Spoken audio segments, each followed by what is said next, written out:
जय Hind everyone. Real number chapter चल रहा है, इसमें हमने कल प्रैक्टिस सेट 2.1 देखा, उसके सारे एग्जांपल्स हमने सॉल्व किए। Express given non terminating recurring type rational number in P upon Q form, ये एग्जांपल्स हमने देखे कल और उसको एक्सप्रेस भी किया पी अपॉन क्यू में। हमने बहुत एंजॉय की वो एक्टिविटी, आई थिंक सो, और आप लोगों ने भी किया। अभी आज जो है, आज हमने जो 8 सेवन में कुछ पढ़ा है उसका रिपीटेशन है। रिपीटेशन इट मीन्स 8 में हमने पढ़ा था कि √2 √3 को नंबर लाइन पे कैसे रिप्रेजेंट किया जाए। ठीक है, नंबर लाइन होती है, उस पर √2 √3 कैसे पुट करते हैं ये आपने 8 में पढ़ा है। 5 कैसे पुट करना है, 7 कैसे पुट करना है, 11 कैसे पुट करना है, ये भी आपको एग्जाम्पल्स थे। वही सेम एग्जाम्पल इस समय प्रैक्टिस सेट में रिपीट हो रहा है, तो वही एग्जाम्पल पहले हम देखेंगे। So let's start. Represent √5 √10 on number line. अब पहले मैं एक्सप्लेन कर देता हूँ कि पूरा 1 और √1 इनकी वैल्यू सेम होती है। करेक्ट है कि ये जो 1 और √1 की वैल्यू सेम होती है, बट हमें पता है कि 2 इज नॉट √2। ये इक्वल है क्या? नहीं, नहीं है। ये किसके बराबर होता है? 2 इक्वल्स टू √4 के बराबर होता है। करेक्ट है। अगर मैं यहाँ पे 3 लेता हूँ, 3 इक्वल्स टू क्या रहता है? √9 के बराबर होता है। अगर मैं 4 लेता है, किसके बराबर होता है? √16 के बराबर होता है, क्योंकि स्क्वायर रूट ऑफ 16 4 होता है, स्क्वायर रूट ऑफ 9 3 होता है, स्क्वायर रूट ऑफ 4 2 होता है, स्क्वायर रूट ऑफ 1 1 होता है। तो ठीक है, अभी जब नंबर लाइन आप बनाओगे तो एक बात याद रखना है कि ये पूरा 2 और √2 में डिफरेंस है बेटा। नहीं तो सेम कंसिडर कर लो, सर इधर √1 है ना, तो ये भी 1 है, तो √2 होगा तो ये भी 2 होगा सर, √3 भी 3 होगा सर। नहीं नहीं, ये 3 भी √3 के बराबर नहीं होता, याद रखो। ये कंसेप्ट बहुत इंपॉर्टेंट, बहुत लोगों को इसमें बाउंस हो जाते हो। तो देखते हैं फिर आगे कैसे करना है। कि अगर कोई नंबर लाइन है, let me find the duster, I am not getting it. एक स्ट्रेट लाइन है, अब इसको नंबर लाइन बनाना है। देखो स्टूडेंट्स, कभी भी एक बात याद रखना है, हम जो मेजरमेंट यूज़ करते हुए सेंटीमीटर मीटर किलोमीटर ऐसे मेजरमेंट्स हम यूज़ करते हैं लेंथ मेजरमेंट के लिए। अब जब हम ये नंबर लाइन बनाएंगे तो यहाँ पे आपको सेंटीमीटर मीटर नहीं यूज़ करना है, आपको क्या यूज़ करना है? यूनिट। क्या यूज़ करना है? यूनिट। 1 unit, 2 unit, 3 unit. इसका मीनिंग ये है कि अगर कोई बच्चा यहाँ पे 0 ले और उसने कंसिडर कर लिया कि भाई मेरा 1 यूनिट जो होगा वो मेरा होगा 3 सेंटीमीटर के बराबर। 1 यूनिट जो होगा मेरा 3 सेंटीमीटर के हिसाब से होगा, तो ये 0 से वो 3 सेंटीमीटर मेजरमेंट लेगा और इसको नाम दे देगा 1। यहाँ से वो 3 सेंटीमीटर लेगा, इसको नाम दे देगा 2। यहाँ से 3 सेंटीमीटर लेगा, इसको नाम दे देगा 3। आर यू गेटिंग और नॉट? कि ये मेजरमेंट कितना है ये किसी को लेना देना नहीं है। यहाँ पे सिर्फ क्या सोचोगे कि ये डिस्टेंस कितना है? 1 है। ये डिस्टेंस कितना है? 1 है। ये डिस्टेंस कितना है? 1 है। ये 0 से लेकर 2 तक का डिस्टेंस कितना है? 2 यूनिट है। 0 से लेकर 3 तक का डिस्टेंस कितना है? 3 यूनिट है। यहाँ पे हम सेंटीमीटर नहीं यूज़ करेंगे। तो ये आपकी मर्जी कि आप 1 यूनिट 3 सेंटीमीटर का बनाते हो, 4 सेंटीमीटर का बनाते हो, या फिर 10 सेंटीमीटर का बनाते हो। मत बनाओ 10 सेंटीमीटर का, नहीं आएगा नोटबुक में। तो 2 सेंटीमीटर 3 सेंटीमीटर का 1 यूनिट बनाना होता है। अब जैसे ही मैंने ये बनाया, तो अभी यहाँ पे अगर आप देखोगे तो मैंने 3 सेंटीमीटर का 1 यूनिट बना लिया, तो ये 1 2 3 4 बन गए। अब इनको मैं रूट में लिखूंगा, कैसे लिखूंगा देखते हैं। 1 को मैं कैसे लिख सकता हूँ रूट में? √1। 2 को मैंने जस्ट बताया कि क्या होता है, ये √4 होता है एक्चुअली। करेक्ट है, ये √4 होता है, और ये क्या होता है? √9 होता है। अब हमें आइडिया आ जाएगी कि हमारा √5 और √10 कहाँ पे आने वाला है। तो √5 कहाँ पे आएगा? √4 के बाद। इट मीन्स 2 और 3 के बीच में मेरा इस जगह में कहीं तो भी मेरा √5 आएगा। ठीक है। अगर यहाँ पे मैं कोई और एक नंबर ले लेता हूँ आगे, समझ लीजिए 4 मैंने ले लिया, तो अभी मेरा √10 कहाँ पे आएगा? √9 के आगे आएगा, क्योंकि नंबर लाइन पे तो ऐसे ही चलना होता है ना। तो 9 के आगे मीन्स इन दोनों के बीच में वो नंबर आ जाएगा। ठीक है। तो अभी बात करते हैं कि जस्ट मिनट, अभी बात करते हैं कि यहाँ पे तो ये नंबर आ जाएंगे, बट उनको ड्रॉ कैसे करना है, एग्जैक्ट पोजीशन कैसे देना है। तो हमें यहाँ पे पाइथागोरस थ्योरम यूज करना पड़ेगा। कैसे यूज करेंगे वो हम डिस्कस करते हैं। देखो बच्चों, अगर कोई राइट एंगल ट्रायंगल है, ठीक है, ये मेरा राइट एंगल ट्रायंगल है, करेक्ट है, और अगर ये मेरा मेजरमेंट अगर √4 है और ये मेरा मेजरमेंट है 1, और मुझे अगर ये मेजरमेंट निकाला तो मैं क्या करूंगा? पाइथागोरस थ्योरम के हिसाब से निकालूंगा कि ये हाइपोटेनियस है, तो ये क्या समझ लीजिए, ए बी सी है, तो क्या बनेगा A C square equals to A B square plus B C square. Correct है, ये बी सी स्क्वायर है। ओके, तो अभी यहाँ पे अगर आप देखोगे तो ये जो ए सी स्क्वायर है इसकी वैल्यू मुझे चाहिए, किसकी, इसकी। तो मैं क्या करूंगा, A C square as it is, A B की क्या वैल्यू भाई, ए बी की है 1, तो 1 का स्क्वायर, बी सी की वैल्यू √4 का स्क्वायर, तो 1 का स्क्वायर 1 आता है, √4 का स्क्वायर 4 आ जाएगा। करेक्ट है, तो ये क्या हो गया ए सी स्क्वायर, तो ए सी स्क्वायर इक्वल टू कितना आ रहा है 5। अगर मैं ए सी की वैल्यू पूछूं तो क्या आ जाएगा √5। मीन्स मैं √5 इजीली ले सकता हूँ। कैसे ले सकता हूँ कि मुझे बेस क्या देना है, √4 का बेस देना है, और मुझे ये जो डिस्टेंस रहेगा ये 1 यूनिट का लेना है। ठीक है, तो ये जो मेरा डिस्टेंस होगा ये कितना मिल जाएगा मुझे √5, तो मैं यहाँ पे कंपास में वो डिस्टेंस लेके इधर मैं इसे मार्क कर सकता हूँ, तो ये पूरा सर्कल ही बन जाएगा मेरा √5 का। आर यू गेटिंग और नॉट। तो ये नंबर लाइन पे मार्क कर सकता हूँ यहाँ पे। तो इसी तरह से अगर आप देखोगे ये, तो ये यहाँ से लेके यहाँ तक का डिस्टेंस कितना आएगा आपका, 0 से लेके 2 तक का। मैंने बोला ये 2 यूनिट डिस्टेंस है, मीन्स ये √4 डिस्टेंस है। कितना डिस्टेंस, यहाँ से लेके यहाँ तक √4। तो ठीक है, हमारा बेस बन गया है बी सी, तो इसको मैं समझ लीजिए सी कंसिडर करते हैं। इसको मैं क्या कंसिडर कर रहा हूँ अभी, इसको मैं कंसिडर कर लेता हूँ B point for according to this figure, ये समझाने के लिए एक्चुअली। हाँ, अभी यहाँ पे बी सी बन गया बेस, अभी हमें ए पॉइंट चाहिए, तो ए पॉइंट कैसे मिलेगा भाई, यस, बी से हमें 1 यूनिट डिस्टेंस पे ए पॉइंट मिलेगा। अब 1 यूनिट डिस्टेंस कितने सेंटीमीटर का है हमारा, हमने कंसिडर किया, मेरा 1 यूनिट कितना है 3 सेंटीमीटर का। तो मैं अगर मुझे मेरे पास स्केल लेने में मुझे तकलीफ है, तो 1 यूनिट में कहाँ से मेजर करूंगा, 0 से लेके 1 तक का डिस्टेंस 1 यूनिट है। मैं कंपास में इतना ही मेजरमेंट ले लूंगा, मैं 2 पे आऊंगा, क्योंकि ये मेरा यहाँ से 0 से लेके 2 तक कितना डिस्टेंस है, √4 तक का डिस्टेंस है। करेक्ट है, ये √1 है, यहाँ पे 2 होगा, यहाँ पे 3 होगा, वो हमने ड्रॉ किया है बाद में लास्ट ईयर। तो अभी यहाँ से लेके यहाँ तक मैं जाऊँगा। ठीक है, यहाँ पे मैंने जैसे ही कंपास रखा, तो यहाँ से मैं एक स्ट्रेट लाइन बना लेता हूँ। Straight line means it is perpendicular. Perpendicular line कैसे बनाते हैं, बाय यूजिंग सेट स्क्वायर। वो जो आपके पास ऐसा होता है ना, ये इसको यहाँ पे रख के ठीक से एक सीधी लाइन खींच लो। आप बहुत लंबी भी निकाल सकते हो, आपकी मर्जी कितनी लंबी निकालनी, आप लाइन निकालो। ये निकाल ली मैंने लाइन। अब मुझे 1 यूनिट डिस्टेंस यहाँ पे लेना है कंपास में, और यहाँ पे मैं कंपास रखूंगा और इसको ऐसे मार्क कर दूंगा। तो ये मेरा कितना डिस्टेंस हो गया 1 यूनिट, और इसको मैं अभी टेम्पररी नाम दे रहा हूँ। ये आपको नाम देने की जरूरत नहीं है, आपको समझने के लिए मैं नाम दे रहा हूँ कि ये ए बी। तो मैं इसको ज्वाइन कर देता हूँ।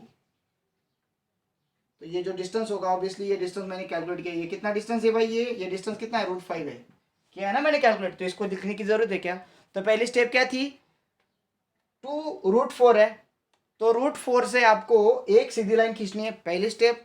दूसरी स्टेप, आपको 1 यूनिट मार्किंग करनी। तो 1 यूनिट मार्किंग के लिए कंपास में आपने डिस्टेंस लिया, यहाँ पे रखा, यहाँ पे से मार्किंग कर ली, मार्किंग हो गई। ये पॉइंट से लेके 0 तक की निकालना है, ये पॉइंट से लेके 0 तक, 1 तक नहीं। बहुत बच्चे 1 में खींच लेते हैं, नहीं बेटा, ये देखो कहाँ पे 0 पे, ए पॉइंट से लेके 0 तक आपको खींचना है। और ये जो डिस्टेंस है ये √5 होता है, ये हमने प्रूव कर दिया यहाँ पे। तो ये √5 डिस्टेंस है ना, तो हमें इतना ही डिस्टेंस इधर मार्क करना। तो मैं क्या करूंगा, कंपास लूंगा, कंपास लंगड़ा पेंसिल वाला, तो उस पे उसका मेटल पॉइंट यहाँ पे रखूंगा 0 पे, और वहां यहाँ तक उसको खींचूंगा, और फिर इसको ऐसे मार्किंग कर लूंगा। तो ये जहां पे क्रॉस होगा दैट इज माई √5। यस बेटा, डिड यू अंडरस्टैंड। तो इसी तरह से हम 3 का भी कर सकते हैं। कैसे करेंगे देखते हैं फिर। अब इसका भी कैसे फॉर्मूला बनेगा, एक्चुअली ये जो 3 है ये होता है मेरा, कितना होता है, देखो मैंने लिखा है कितना है, वो √9 है। तो ये 3 जो है, ये समझ लीजिए अभी यहाँ पे मैंने पॉइंट बदल दिया, ये कर दिया CE, ये है मेरा √9। बी रहने दो उसको, अभी इसको रफ कर दे दो, इसका काम हो गया मेरा। हाँ, ये है मेरा √9। अगर मैं यहाँ पे 1 यूनिट लेता हूँ, तो मुझे इसका डिस्टेंस चाहिए, तो मैं क्या करूँगा, 1 का स्क्वायर प्लस √9 का स्क्वायर, कितना बनेगा, ये AC स्क्वायर बन जाएगा। Correct, AC square equal to 1 का स्क्वायर 1, √9 का स्क्वायर 9, कितना है 10, AC स्क्वायर इक्वल टू 10, तो AC इक्वल टू क्या आएगा, √10 बाय पाइथागोरस थ्योरम। तो इट मीन्स अगर मैं यहाँ पे 1 यूनिट खींचता हूँ, और ये जो लाइन बनेगी, ये लाइन, ये √10 रहेगी, और उसको मैं निकाल सकता हूँ जैसे मैंने इसका निकाला। तो इसको भी कैसे करेंगे देखो, simply let me rub this. यहाँ पे भी मैं 3 पे एक परपेंडिकुलर लाइन निकालूंगा by using set square. Set square का यूज करके आपको ये परपेंडिकुलर लाइन निकालनी, मेरी तरह हाथ से नहीं निकालनी। हाँ बेटा, अब मेरे पास यहाँ पे सेट स्क्वायर नहीं, इसलिए मैंने इसे निकाल दिया। ये परपेंडिकुलर मीन्स ये 90 डिग्री है कि नहीं चेक करना आपका काम है। अब क्या करेंगे, फिक्स ये √9 है, इसके आगे का निकालना होगा तो हमें क्या करना पड़ेगा, 1 यूनिट डिस्टेंस लेना पड़ेगा। कितना, 1 यूनिट डिस्टेंस। कैसे लेंगे 1 यूनिट डिस्टेंस, ये है 0 से लेके 1 तक, इसमें कंपास रखो, इधर मेटल पॉइंट यहाँ तक पेंसिल का पॉइंट खींच लो, ये इतना डिस्टेंस बन गया, ये डिस्टेंस यहाँ पे रखो और ऐसे मार्किंग कर दो। देखो ना ये जितना होगा उतना ही ये भी होगा ना, ये थोड़ी कम ज़्यादा होगा क्योंकि ये भी 1 है और ये भी 1 है, 1 यूनिट है कि नहीं। अब क्या करना होगा, ये पॉइंट से लेके 0 तक आपको लाइन निकालनी पड़ेगी ऐसे। जैसे ये लाइन निकली, आपको क्या करना है, कंपास लेना, कंपास यहाँ पे रखना है और कंपास रख के आपको वहां तक का डिस्टेंस मेजर करना है। कंपास यहाँ पे रखो, यहाँ तक का डिस्टेंस मेजर करो, ऐसे आपको ये मार्किंग कर देनी है, this is √10। So hope you understood this. अगर आपको कुछ डाउट है तो आप मुझे पूछेंगे, हेजिटेट नहीं करना। ये जो प्रोसेस बताइए आप घर पे करो और मुझे फोटो सेंड करना है ग्रुप में आज ही, वीडियो देखते ही। ओके, सो जाते हैं फिर नेक्स्ट पॉइंट की तरफ। हमारा नेक्स्ट टॉपिक है prove that √2 is irrational number. अब इरेशनल नंबर प्रूव करने के दो तरीके, एक तो आप √2 का डेसिमल फॉर्म लिख डालो, अगर वो रिपीट नहीं होता है और टर्मिनेट भी नहीं होता है तो इरेशनल नंबर हो जाएगा। ये पहला एक वे है, तो वो भी हम देखेंगे। और दूसरा एक वे है कि हमारे पास प्रूफ लिखने की टेक्निक है, तो हम उसको प्रूव भी कर सकते हैं बाय राइटिंग प्रूफ। ठीक है, तो इसको प्रूव करने के लिए हम कौन सी मेथड यूज करेंगे, इनडायरेक्ट प्रूफ। तो हमें गिवन में क्या है अभी कि √2 एक नंबर है और हमें क्या प्रूव करना है कि √2 इरेशनल नंबर है। सो गिवन लिखेंगे, given that √2 is a real number. ये कौन सा नंबर है, एक रियल नंबर है। और हमें क्या प्रूव करना है, to prove that √2 is an irrational number. ये हमें प्रूव करना है। अब इसका प्रूफ मैं स्टार्ट कर रहा हूं। यहाँ पे आपको एक कंसेप्ट समझना पड़ेगा। इससे पहले क्या कंसेप्ट होता है, अगर कोई इवन नंबर होता है तो इवन नंबर 2 का मल्टीपल होता है। कैसे, मैं एक्सप्लेन करता हूँ। अगर ये 2 है, 4 है, 6 है, 8, 10, 12, 14, 16, ये जो सारे नंबर्स आपको दिख रहे हैं बेटा, इनको हम इवन नंबर कहते हैं। Why it is called even, because all numbers comes in 2's table. ये सारे 2 के टेबल में आते हैं, 2 से डिविजिबल है। कैसे, मैं 2 को कैसे लिख सकता हूँ, 2 के फॉर्म में 2 मल्टीप्लाई बाय 2 1। 4 को कैसे लिख सकता हूँ, 2 मल्टीप्लाई बाय 2। 6 को कैसे लिखता हूँ, 2 मल्टीप्लाई बाय 3। 8 को कैसे लिख सकता हूँ, 2 मल्टीप्लाई बाय 4। इसको लिख सकता हूँ 2 मल्टीप्लाई बाय 5। इसको 2 मल्टीप्लाई बाय 6। इसको 2 मल्टीप्लाई बाय 7। इसको 2 मल्टीप्लाई बाय 8, सो ऑन। जितने इवन नंबर होंगे सबको लिखेंगे। जैसे अभी समझ लो, अगर मैंने बोला 1200 इवन नंबर है तो मैं इसको 2 मल्टीप्लाई बाय 600, इसको ऐसे लिख सकता हूँ मैं। It means I can represent even number in the form of 2 multiple. 2 का मल्टीपल जो है वो इवन नंबर होता है। मीन्स अगर मैं बोलूंगा कि मेरे पास एक नंबर है वो है 2p, क्या बोलूंगा मैं, 2p। और 2p क्या है समझ लीजिए, q इक्वल्स टू, अगर 2p है तो मैं बोलूंगा कि q अगर 2 का मल्टीपल है तो q क्या हो गया, इवन नंबर हो गया ना। अगर 1200 2 का मल्टीपल है तो 1200 क्या हो गया, इवन नंबर हो गया। वैसे q 2 का मल्टीपल है तो q क्या हो गया, इवन नंबर। हमें क्या लेना, यहाँ पे p आया है या फिर 6000 आए, यहाँ पे 600 आया, कुछ भी हमें कुछ लेना देना। ये 2 का मल्टीपल है तो 1200 क्या हो गया, इवन नंबर। q जो है 2 का मल्टीपल है, यस। तो इस तरह से हमें कुछ वेरिएबल्स भी हम यूज कर सकते हैं कि वेरिएबल इवन नंबर है कि नहीं, क्यों, अगर वो 2 का मल्टीपल है कि नहीं। ये कंसेप्ट आप यूज करेंगे। लेट अस सी, अभी यहाँ पे जो √2 है ये इरेशनल नंबर है, तो हमें इनडायरेक्ट प्रूफ में क्या होता है, जस्ट अ मिनट, अभी ट्रैक्टर आ रहा है तो आवाज आएगा।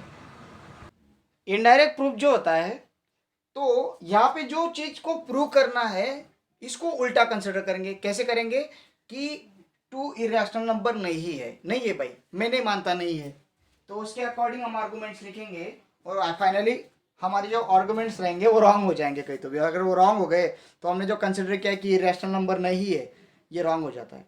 अगर ये रॉन्ग हो गया तो क्या हो जाएगा, फिर इरेशनल नंबर हो जाएगा। तो कंसिडर करते समय कि ये इरेशनल नहीं है ऐसा कंसिडर करेंगे, अजम्पशन करेंगे, उसको कुछ तो भी लिखते जाएंगे, कुछ आर्गूमेंट्स करेंगे उसके उस पर डिपेंड। और फिर वो अगर रॉन्ग हो जाता है आगे जाके तो हमें कन्फ्यूजन हो जाएगा कि भाई दिस इज हमारा कंसिडरेशन हमारा कंसिडरेशन रॉन्ग है। So let us start proof. Indirect proof होने के कारण मैं क्या कंसिडर करूंगा, root two is not irrational number. हमें प्रूव करना है इरेशनल है, मैं क्या कंसिडर कर रहा हूं, नॉट इरेशनल नंबर। अगर वो इरेशनल है तो फिर क्या बन जाएगा, therefore root two is rational number. ये क्या बन गया भाई, एक रैशनल नंबर बन गया। अगर ये रैशनल नंबर है so therefore root two can be represent in the form of p upon q. इस फॉर्म में मैं उसको रिप्रेजेंट कर सकता हूं। करेक्ट है। Therefore p and q don't have common factor. अब ये क्या है सर, इसके बारे में बात करते हैं। देखो अगर मैं टू को रैशनल नंबर मानता हूं, अगर मैं टू को रैशनल नंबर मानता हूं तो इसको मैं ऐसे लिख सकता हूं। करेक्ट है। अगर इसको मैं ऐसे लिख सकता हूं तो यहाँ पे अगर आप टू और वन देखोगे तो एक दूसरे के टेबल में नहीं आते। अब आप बोलोगे सर वन के टेबल में तो टू आता है। सर बेटा वन एक्सेप्शनल पार्ट है, बात करता हूँ दूसरे की। समझ लीजिए अगर मेरे पास 6/8 है तो इसको आप बोलोगे दोनों टू के टेबल में आते, नहीं, इसको रिड्यूस करो, कितना बनेगा 3/4। बोलिए ये दोनों है क्या, आप बताइए ये दोनों है क्या सेम टेबल में आने वाले, नहीं। तो they don't have common factor except one को छोड़ के कोई कॉमन फैक्टर है उनमें। फॉर एग्जाम्पल अगर आप लिखोगे 0.4 डॉट तो इसको कैसे लिखा जाता है 4/9। बोलो दोनों में कौन सा कॉमन फैक्टर है, कुछ भी नहीं। तो रैशनल नंबर जो होता है वो अगर पी अपॉन क्यू के फॉर्म में रिप्रेजेंट किया जाता है तो उनमें कोई भी कॉमन फैक्टर नहीं होता, सिर्फ one as a common factor होता है। अगर दूसरा कॉमन फैक्टर मिल जाता है तो वहाँ पे प्रॉब्लम हो जाती है। क्या प्रॉब्लम हो जाती है कि हमने जो कंसिडरेशन किया ये रॉन्ग हो सकता है। So let's continue the proof. यहाँ पे क्या लिखेंगे, p and q are in reduce form. Yes, reduce form में ये कंसिडर करके चलना है, क्योंकि आप बोलोगे सर ऐसे भी तो लिख सकते हैं, नहीं, ये रिड्यूस फॉर्म में। ओके, अभी हमें एक ही काम है कि इनको फाइंड आउट करना है कि भाई इनका एक निकलता है कुछ तो भी। ये रिड्यूस फॉर्म में होके भी नहीं दे रहा है। अब क्या करेंगे, ये जो है ये इसको स्क्वायरिंग करेंगे। तो क्या करेंगे, स्क्वायरिंग ऑन बोथ साइड। तो क्या बनेगा, रूट टू का स्क्वायर क्या आएगा 2, पी का स्क्वायर क्या आएगा पी स्क्वायर, क्यू का स्क्वायर क्या आएगा क्यू स्क्वायर। ये क्यू स्क्वायर इधर सेंड किया तो 2 times q square equals to p square.